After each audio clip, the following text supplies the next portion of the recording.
Salibonani bathandekayo, liyabingelelwa ngegama lenkosi yethu Jesu. Amen. Siyabonga bathandekayo, siqhubeka sisizwa amazwi okuphila ngentshumayelo zethu ezikhuluma ngokuthi ukuguqula amakhaya ethu, imizi yethu siyenze ibe ngamazulu kumbe ibe lizulu elincane.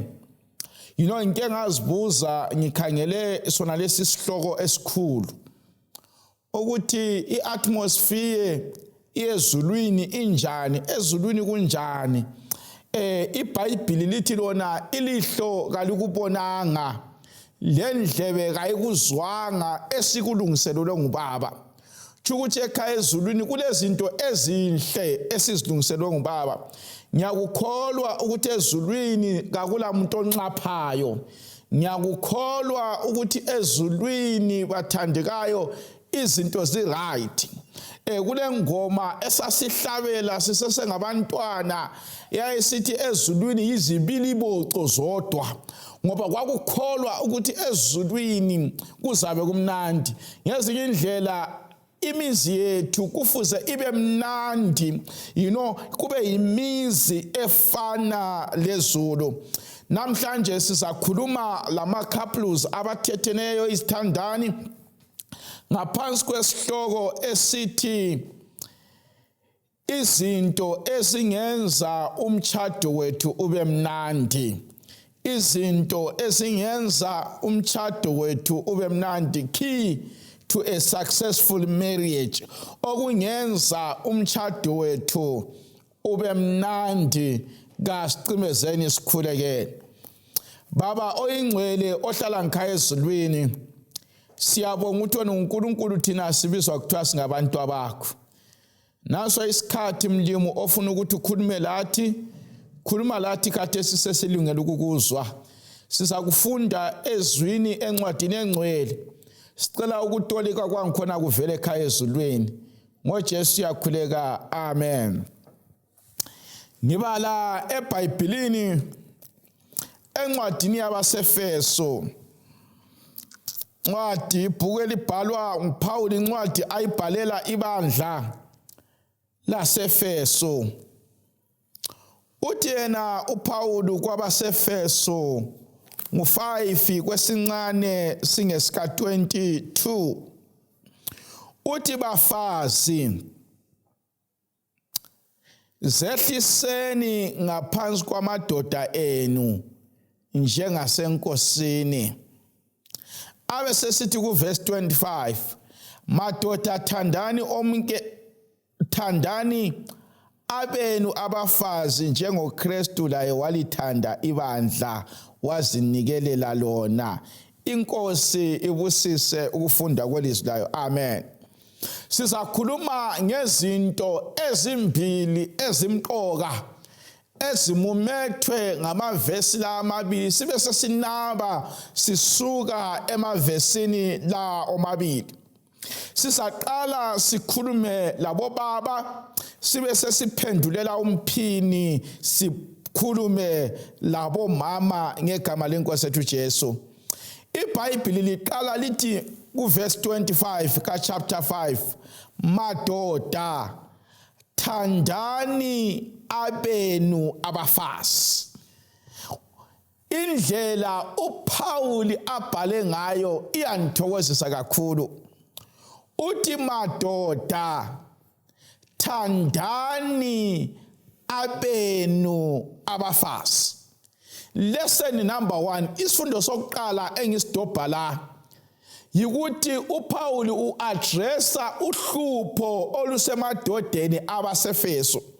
Ngibona ngani amadoda ayekhonza kuleli bandla leEfeso ayeselohlupho olusemadodeni alalele intshumayelo.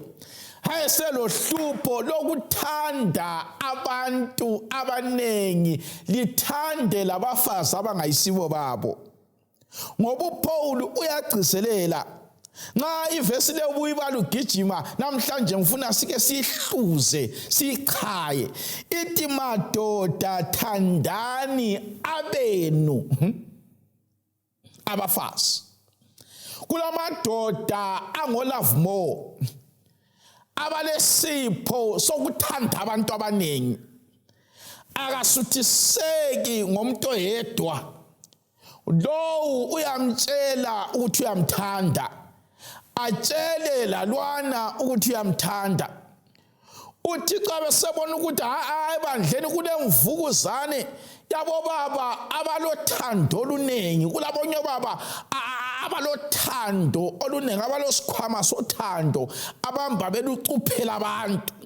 Abese addressa uhlupho olusemadodeni, imvukuzane esemadodeni. Uthi madoda thandani abenu abafazi. Kulabanye amadoda obona ehleke azakholise nxa elabanye abafazi, kodwa angaba lo wakumfazi, uyathola umama esebunile njengesona. Bathandekayo madoda, nxa kule ndawo ofuze utshengise uthando kukwakho umfazi. Isifundo sesibili esisithola kuli verse, iBhayibhili ithe madoda thandani. Kakula eBhayibhilini lokho embale from Genesis kuze kuyefika kuSambulo okuthe bafazi thandani omkeni. Ukuthi abalothando ngobaba, omama kabalathando. Nhlezi ngikhuluma lokho ukuthi omama kabathandi abaphiwa ukuthanda ngobaba. Kufana lani? Kufanana lo muntu ogqoke i-overalls. Lake liwabona ama-overalls akulezi insuku emkhonweni lapha lasemadolweni abelezinto ezingani ziluhlaza okubizwa kuthiwa ngama-reflector.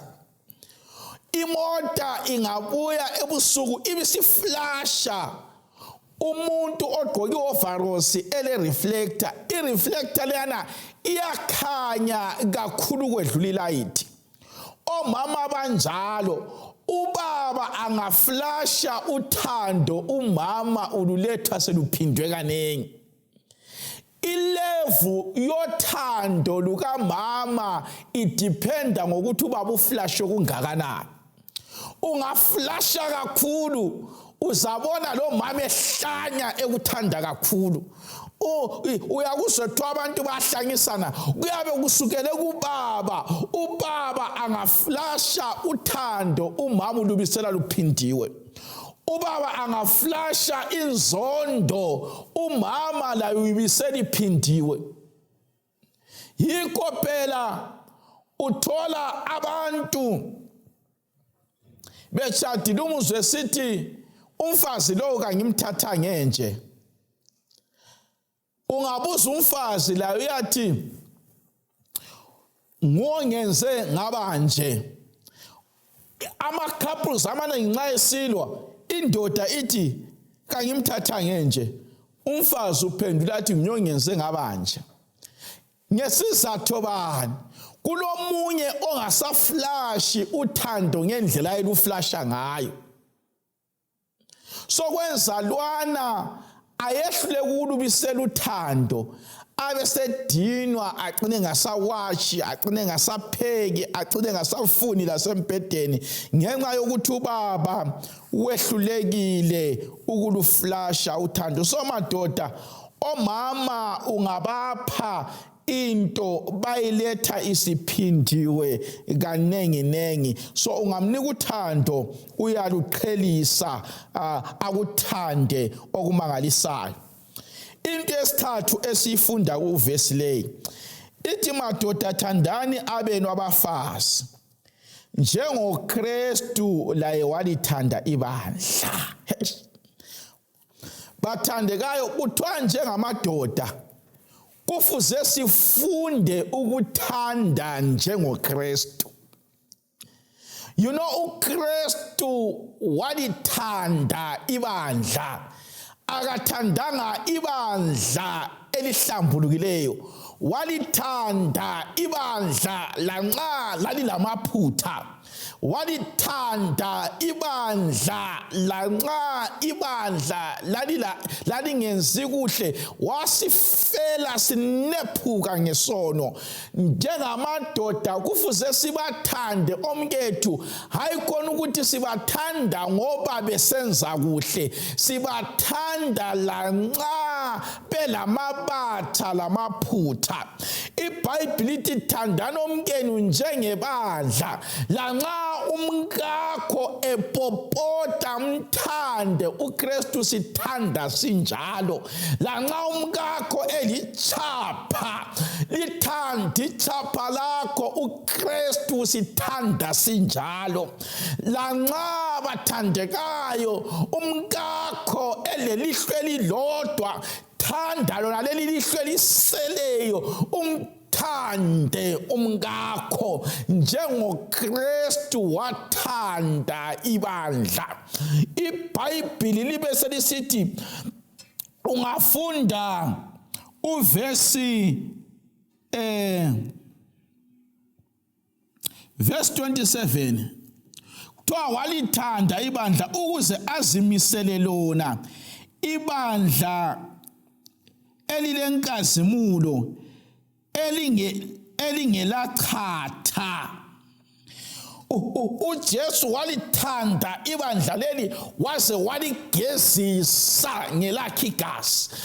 Ijuti yendoda ukuthi akhiphe ezinye izinto ezikumkakhe angazithandiyo, azigezisele umkakhe abe yilokhu afuna ukuba yikho, ufuna yikho khona. Nxa eyisidudla wena usubona ukuthi useqhela kakhulu, mthande, vuka laye, ugijime laye ekuseni, umslimise, umthande, umgezise abe yilokhu ofuna ukuthi abe yikho khona. Nxa ufuna ukumtshintsha i-hairstyle ukwenze, umthande, umgezise abe yilokho yikho khona. Nxa amavesi ebengawazi kuhle, zinike ithuba lokumfundisa, umncedise, umkhulise ekukholweni, umgezise, umhlambulule abe yilokhu ofuna abe yikho khona. Nxa dengulwana ongathanda izihlobo zakho, mncedise azabona ukuqakatheka kwezihlobo. Nxa kadengulwana umfazi bathandekayo ongakwazi ukuvuka ethandaza, umvuse busuku uthandaze laye, umhlambulule azafanele umshado. Thandani omkenu njengoKristu wathanda ibandla. Point elandelayo yesine ekulivesi ithi wazinikelela lona. Emshadweni awungeke uthande nxa ungafuna ukwenza ama-sacrifices. Kuthiwa uKristu wathanda, wasezinikela, wasacrifice eyakhe impilo. Kudingakala amadoda who are willing to die, abazimisela ukufa befela abafazi babo, abazimisela ukusacrifice, balahlekelwe ngezinye izinto ukuze umkakhe athokoze. uKristu walahlekelwa impilo ukuze sithole intokozo. Vuma ndoda, ukulahlekelwa zinkomo uyelobola ukuze uthole intokozo. Vuma ndoda, ukuthi ukulahlekelwe ngezinye izinto usacrificele ihappiness yomkakho.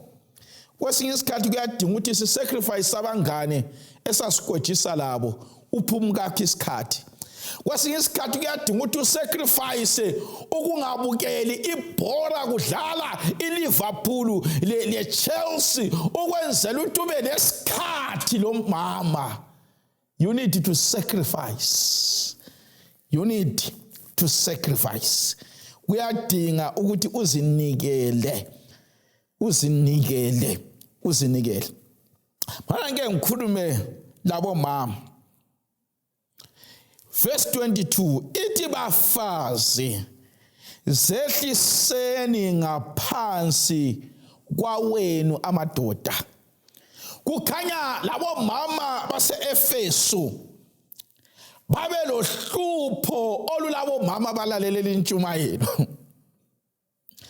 Ukuthi omama laba babe lohlupho lokuzehlisa ebantwini abangasomadodabo. Kulabanye omama abangakwanisa ukuzehlisa lokuthoba kumkabo. Kodwa kwamanye amadoda angayisiyo abo abazehlisa. Uyathola umama angakwanisa ukuguqela aviyoce, ngithi ukuviyocela umkakhe emnika ukudla. Kodwa mzwana kubuya amanye amadoda uyambona eseviyoce echaya idolo phansi, kodwa kowakhe umkakhe kaviyoci. Nxa sebebona okhansila labo sobhuku labafundisi, alinjani mfundisi, alinjani sobhuku, kodwa kweyakhe indoda idolo kalizake lihlabe phansi, akazehlisi. Uqaphela ukukwenza kwamanye amadoda. Yibo labana abadlisela indoda emganwini owezenge ngani kudlela ezinye izinto, kodwa kungabuya abanye abantu ukhipha liyana ethambe fayo. Hayi bathandekayo, iBhayibhili lithi sizehlise kwawethu amadoda. Kayimi khonapha ithi njengasenkosini. Inhlezi ngikhuluma ukuthi ngabo mama bayakwazi ukuthi izulu likhangelele ukuthi nxa omama ekhangela umkakhe abone inkosi. Yikho phela uAbraham nxa uSara babebizana loAbraham, uSara wayebiza uAbraham athi nkosi yami. Wayekuzwisisa ukuthi ubaba ufaniswa lenkosi. Nxa wena ungeke ushawude uThixo, mama, ungeke uphendulane loThixo, limisane esikweni, awula mvumo yokumisana esikweni lomkakho. Kufuze uzehlise ngendlela ozehlisa ngayo kuThixo. Nxa uThixo umesaba, nxa uThixo umthanda, nxa indlela othanda ngayo uThixo, indlela ohlonipha ngayo uThixo, indlela ofuze uhloniphe ubaba wangakini. Ngeke phela wena uyenyeya uThixo lezihlobo zakho. Ngeke futhi ukhulume awuvungela ukukhuluma ngendoda kubi ngendoda yakho kwabanye abantu. Zehlise sokungani kukuyo inkosi. iBhayibhili litsho njalo. Libe selisithi ngoba indoda iyinhloko yomfazi. Alikuzwanga lokho. Ayizange iBhayibhili lithi indoda iyinhloko yomuzi. Lithi inhloko yani bathandekayo yomfazi. Ngezinye indlela umama akaphongwenza awonke ama decisions engabuzanga kubaba. Nxa ubaba eyinhloko ukuthi ubaba uqhakathekile ekhaya, kodwa umama bakulezi insuku antsho bathi nxa inhloko mina ngingwane, nxa inhloko mina ngintamo, inhloko ichibilika lapha intamo efuna khona. Kodwa kayisikho iBhayibhili elikutshoyo. iBhayibhili lithi lona beka ubaba endaweni yakhe njengoKristu eyinhloko yebandla njalo engumsindisi womzimba. Ungafunda incwadi kaPetro, ungafunda incwadi kaPetro oqala, Petro oqala 3 verse lingeli ka1. Petro oqala Petro uqala ngo-3 ivesi lingele ka-1. Bhayibhili likhuluma imfihlakalo yendaba. Petro uqala ngo-3 ivesi lingele ka-1. Ithi ngokunjalo bafazi zehliseni ngaphansi kwamadoda enu, ukuze futhi uba